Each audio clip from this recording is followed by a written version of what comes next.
ప్రపంచంలో 50 ఏళ్లు హీరోగా నటించిన ఘనత నాకు మాత్రమే సొంతం. ఇండస్ట్రీలో బాలయ్య సింగిల్ పీస్ అంటూ తన నట జీవితం గురించి ఫ్యాన్స్ లో పూనకాలు తెప్పించే వ్యాఖ్యలు చేశారు నందమూరి నటసింహం. కేంద్ర ప్రభుత్వం నుంచి పద్మభూషణ్ అవార్డు అందుకున్న బాలకృష్ణకి హిందూపురం ప్రజలు ఘనంగా సన్మానించారు. ఈ వేదికపై బాలయ్య ఇచ్చిన స్పీచ్ స్పెషల్ గా సోషల్ మీడియాలో మారుమోగిపోతోంది.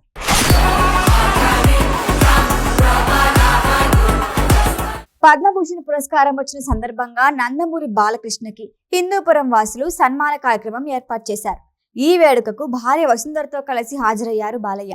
అభిమానులు ఏర్పాటు చేసిన గుర్రపు బగ్గీపై వేదిక వద్దకు వచ్చారు.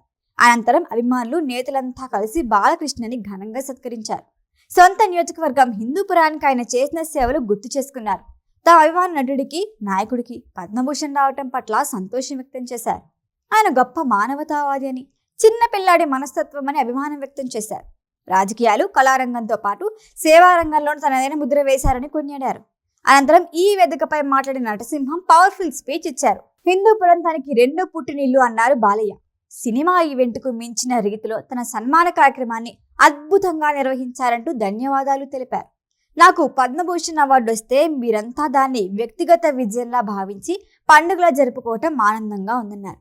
మా నాన్నగారు ఎన్టీఆర్, మా అన్న హరికృష్ణ, ఆ తర్వాత నన్ను కూడా మీలో ఒకడిగా మీ గుండెల్లో చోటిచ్చినందుకు నిజంగా కృతజ్ఞుణ్ణి అన్నారు.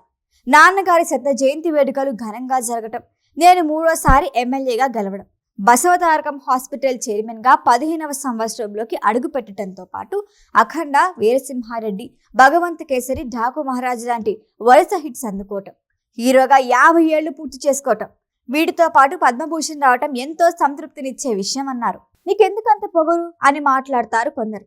ఎస్, నన్ను చూసుకొనే నాకు పొగరు, నేను ఎప్పుడూ ఒకేలా ఉంటాను, ముక్కు సూటిగా అంటూ అదిరిపోయి రిప్లై ఇచ్చారు బాలయ్య. తనలా 50 ఏళ్ల పాటు హీరోగా కొనసాగిన వారు ప్రపంచంలోనే మరొకరు లేరన్నారు.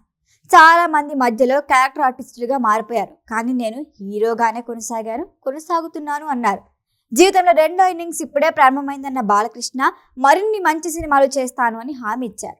నాకు పద్మభూషణ్ ఇచ్చారు, సంతోషమే. ఎన్టీ రామారావు గారికి భారతరత్న ఇచ్చినప్పుడే వాళ్ళకి వాళ్ళు గౌరవం ఇచ్చుకున్నట్లు అవుతుందని కేంద్రంలో పెద్దల్ని ఉద్దేశించి మాట్లాడారు. నందమూరి తారక రామారావు గారికి భారతరత్న రావాలి అనేది ప్రతి తెలుగువాడి కోరిక, అందుకే ఆయనకు భారతరత్న ఇచ్చి తీరాల్సిందే అన్నారు. రాష్ట్రపతి ద్రౌపది ముర్ము చేతుల మీదుగా ఏప్రిల్ 28న పద్మభూషణ్ అవార్డు అందుకున్నారు నందమూరి బాలకృష్ణ. గణతంత్ర దినోత్సవం సందర్భంగా ప్రకటించిన పురస్కారాల్లో కళల విభాగంలో ఏపీ నుంచి బాలయ్యను ఈ అవార్డుకు ఎంపిక చేసినట్లు కేంద్రం ప్రకటించింది. ఈ వీడియో కనుక మీకు నచ్చినట్టయితే లైక్ చేయండి, షేర్ చేయండి, సబ్స్క్రైబ్ చేయండి. అలాగే పక్కనే ఉన్న బెల్ ఐకాన్ని క్లిక్ చేయండి.